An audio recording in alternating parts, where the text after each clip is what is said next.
painting with my mummy, Artfully You.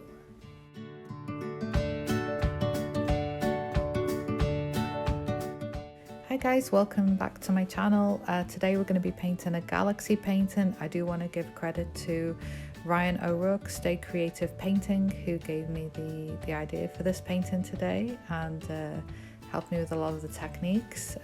Check out his channel, I think it's fabulous with his 10-minute paintings.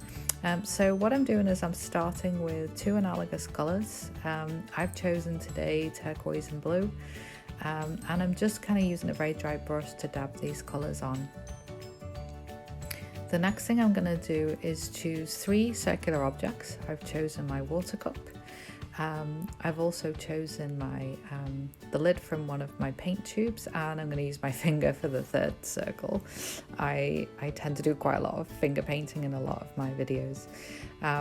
So I'm actually just kind of painting around using my turquoise colour around these three circles, and I want to kind of make it look like somebody's put a coffee stain on my canvas. So we're only kind of about halfway around the circles.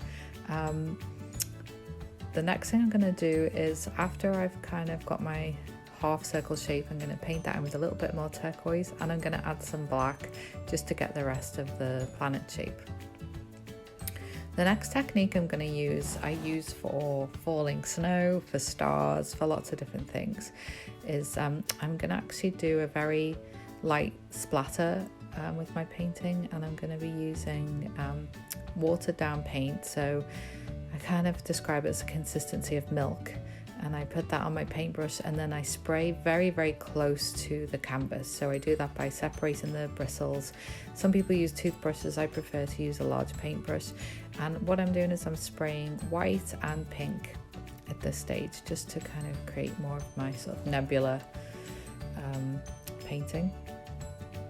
I'm just going to add a little bit more turquoise and highlights once my planets are a little bit more dry, but that's kind of it really. I find this is a lovely simple painting. The kids love it when I teach kids parties, and it's just really straightforward. So I'm using the wooden underside of my brush to add some larger planets, larger stars. But thank you for watching. Don't forget to hit subscribe and like.